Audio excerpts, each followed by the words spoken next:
telling symbol of the high price paid by the Israeli Tank Corps in the 1973 war can be seen here at the Armed Forces Museum at Latrun, just outside of Jerusalem. This wall lists the names of all Israeli tank crew members killed in all of Israel's wars, starting from 1948. The largest section of this wall is devoted to those killed in the 1973 war. Israel was determined never again to lose so many casualties.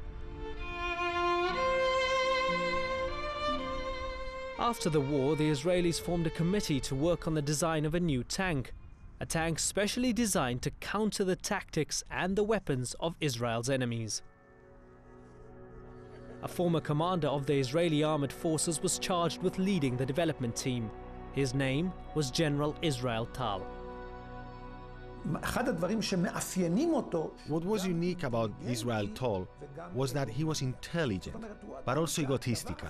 He wanted to show the Israeli people and the whole world that he could design the perfect tank, a tank which could never be hit by any missile, and which could hit any soldier, whoever he was. A genius when it comes to tanks, one of the leading experts in the world. He was the guy who think and, as a matter of fact, push the whole idea to the tank until the very first tank. It was like a personal crusade for him. The design of the Merkava placed a premium on the survival of the crew. One of the tank's most important features was that, unlike other tanks, the engine was at the front rather than at the rear. This meant the crew would be sitting behind the engine when the tank was moving forward. It's innovation as a kind of protection. This is protection for the crew. It's a very nice idea. The idea was that every piece of equipment in that tank, not just the armor, should be used to defend the crew. Having a forward engine also allowed extra space for infantry. Unlike other tanks, the Merkava doubled as a troop transporter. Its rear door design enabled up to 6 fully equipped soldiers to be carried safely into combat. The rear door also provided an escape route. The tank plays a secondary role as an armored personnel carrier. The infantry can leave the tank, fight anti-tank crews, and clear the way for the tank to advance. The new design contained other innovative features.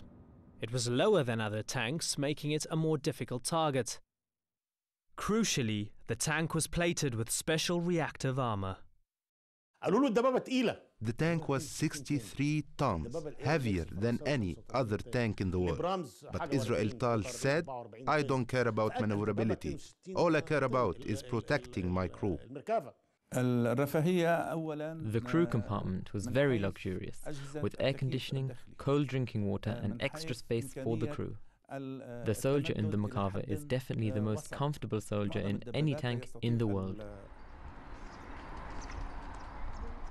With the design complete, the new tank needed a name that, like the tank itself, would strike fear into Israel's enemies.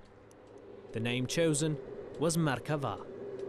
It was attended by biblical phantoms of power. I mean, it was a highly modern piece of cutting-edge technology, but it was also expressed in sort of archaic biblical terms. I mean, the word Merkava, it means chariot, but it also implies God. It's about theology. It's a piece of the word of God on tracks, tearing over the terrain. With its religious reference, the Merkava, or God's chariot, was to be a weapon offering a divine-like protection to Israel, and one that would smash its enemies.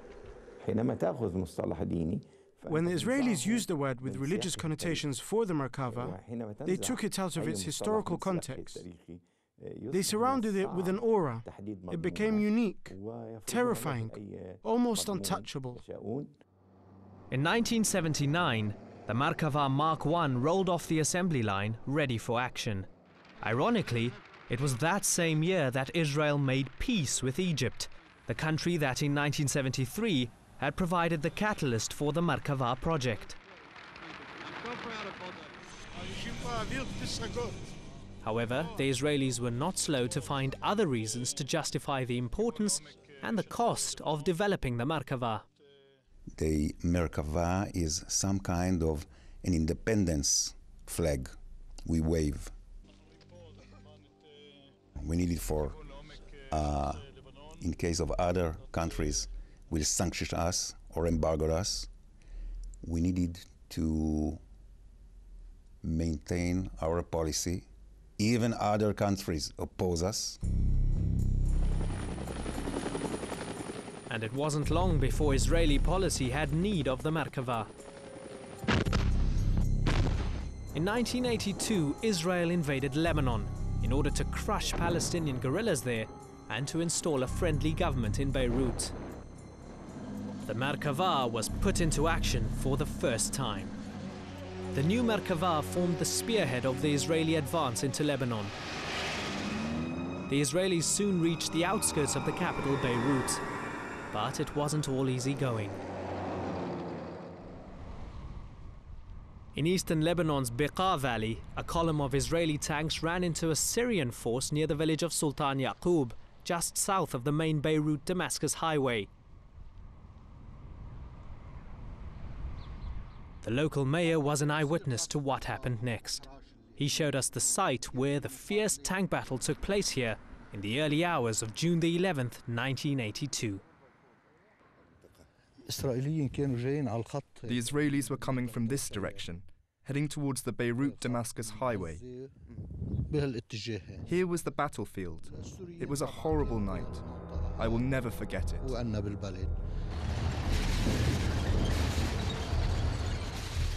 The Syrians later claimed to have destroyed over 20 Israeli tanks. This memorial was erected on the spot where the Syrians managed to halt the Israeli advance. The Syrians surprised the Israelis by using the new Soviet-made T-72 tank in the Battle of Sultan Yaqub. It was much better in its caliber and range than the Merkava Mark I. Despite the setback of Sultan Yaqub, the Merkava was judged to have performed well. It had reduced the level of Israeli losses. The Merkava was a success in 1982. The casualty figures were far lower than in the 1973 war. But the Israeli losses in Lebanon meant that the Merkava was still not the supreme tank General Israel Tal had dreamed of. As a result, the Israelis went back to the drawing board. They made upgrades to the original Merkava.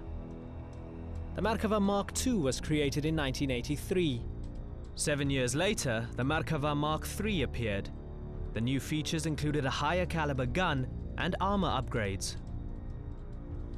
But as the tank underwent upgrades over the years, large-scale tank warfare was beginning to look more a thing of the past. 1991 witnessed the collapse of the Soviet Union, for decades the chief military supplier of Israel's Arab opponents. And that same year, another threat to Israel, the army of Iraq, was seriously weakened in the Gulf War. In the Merkava, Israel had arguably one of the best tanks in the world, but who was it designed to be used against? Military planners have a fatal tendency in all states and regimes to plan for the last war. They don't plan for the next one. The problem is that the next sort of war that comes along is not about large masses of tanks meeting on an open plain. You know, it's not Hollywood. It's suddenly guerrilla warfare. It's controlling civilian populations who are finding all sorts of ways of getting back at you that are nothing to do with high-tech machines. So basically the Merkava was designed for a moment that passed during the same period as the design process was going ahead. The Israelis refused to consider the Merkava obsolete. Israel was spending roughly $220 million a year on the Merkava tank program. Its continued use was seen as maintaining Israel's military edge.